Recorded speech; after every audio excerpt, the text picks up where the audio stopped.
આપના ધારાસભ્ય ગોપાલ ઇટાલિયાની પત્રકાર પરિષદ યોજાઈ. તેમણે પત્રકાર પરિષદમાં જણાવ્યું હતું કે 2-4 દિવસ પહેલા વિસાવદર ખાતે આપ નેતા હરેશ સાવલિયા ઉપર ખોટી ફરિયાદ કરવામાં આવી. ગઈકાલે ફરી જેલમાં કેદીઓ પાસે માર ખવડાવવામાં આવ્યો. ખોટી રીતે એટ્રોસિટી દાખલ કરવામાં આવી. ભેસાણમાં ભાજપના આગેવાન દ્વારા સરકારી માણસને માર મારવામાં આવ્યો તો સામાન્ય ફરિયાદ દાખલ કરી. ગુજરાતના અમુક અધિકારીઓ હર્ષ સંઘવીના ટોમી બની કામ કરી રહ્યા છે. આજે હું પ્રવીણ રામને જેલમાં મળવા ગયો હતો. એમનો પરિવાર અમારી સાથે હતો. અમે ફોર્મ ભર્યા, વેઇટિંગમાં ઉભા રહ્યા અને પછી જેલ અધિકારી દ્વારા એવું કહેવામાં આવ્યું કે તમે નહીં મળી શકો, અમને ઉપરથી સૂચના છે. હું કે પ્રવીણભાઈનો પરિવાર તેમને મળી શક્યા નથી. 31મી ડિસેમ્બરના રોજ આયોજિત રાજકોટ ખાતેની આ પ્રેસ કોન્ફરન્સમાં ઉપસ્થિત સૌ મીડિયા મિત્રોનું સ્વાગત.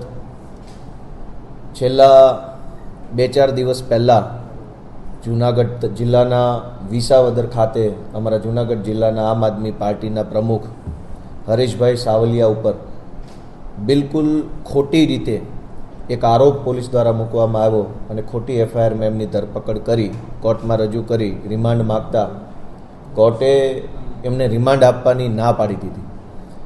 કેમ કે ખોટી એફઆઈઆર હતી, ખોટા આરોપો હતા, એવી કોઈ ઘટના બની નથી.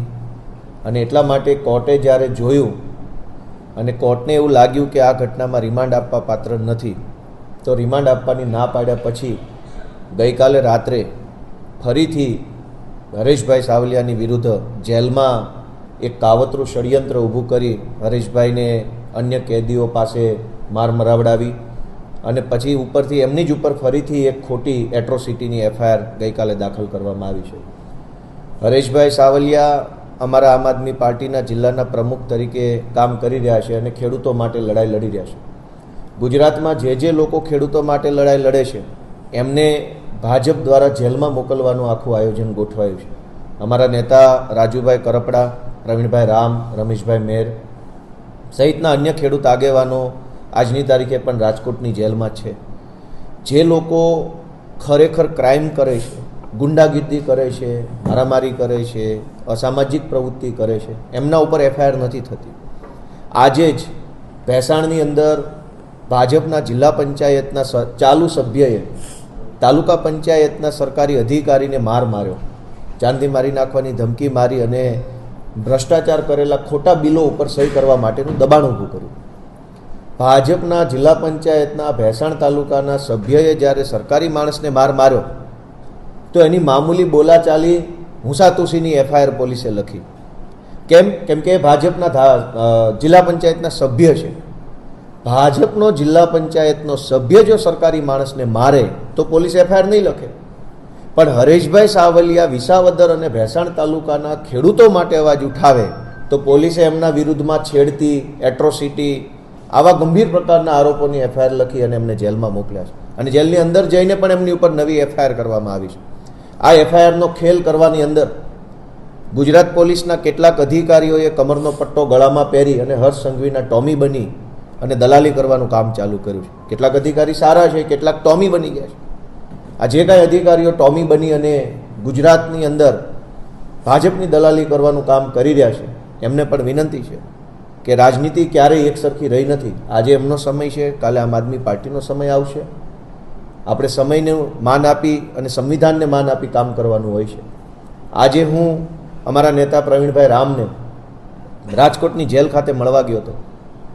મેં જ્યારે સવારમાં ફોર્મ ભર્યું તો પ્રવીણભાઈ રામના પિતાશ્રી, એમના કાકા, એમના ભાઈ અને અન્ય સગાવાલાઓ મારી સાથે હતા.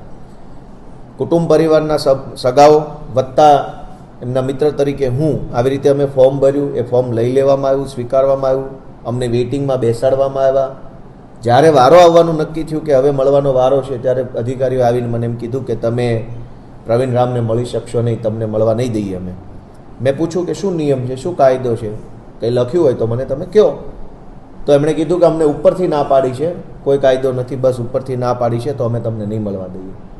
મેં ખૂબ વિનંતી કરી કે મિત્ર તરીકે ન મળવા દો તો હું એડવોકેટ તરીકે એમને મળવા માગું છું. કેમ કે જેલની અંદર રહેલા દરેક કેદીને પોતાને જે વકીલ ગમે તે વકીલને પાસેથી લીગલ સલાહ લેવાનો અધિકાર છે. તો હું એમને એક વકીલ તરીકે મળવા માગું છું. તમે એમને અંદર જઈને જાણ કરો, હું બહારથી ફોર્મ ભરી દઈશ અને જો એને મારી સલાહ લેવી હશે લીગલ સલાહ તો એ અંદરથી આ પાડશે તો જ હું મળી શકીશ. તો મને વકીલ તરીકે મળવા દેવાની પણ આજે ના પાડી. આજે પ્રવીણભાઈ રામનો જન્મદિવસ છે એટલે મને એમ હતું કે એમને મળી એમના ખબર અંતર સ્વાસ્થ્ય સંબંધિત સમાચાર પૂછીશ. એમના પપ્પા પણ હતા, એમની પણ ઈચ્છા એવી હતી કે આજે જન્મદિવસે મળીએ અને પ્રવીણભાઈને શુભેચ્છા પણ આપીએ, ખબર પૂછીએ. પણ આજે પ્રવીણભાઈના પપ્પા કે એમના સગા ભાઈ કે એમના સગા કાકા કે હું આજે કોઈ જેલમાં મળી શક્યા નહીં.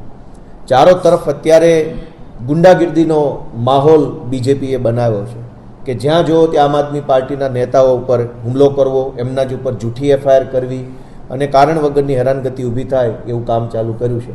આ બાબતે આમ આદમી પાર્ટી અમારા જે કંઈ કાર્યકર્તાઓને હેરાન કરવામાં આવ્યા છે એમની સાથે છે.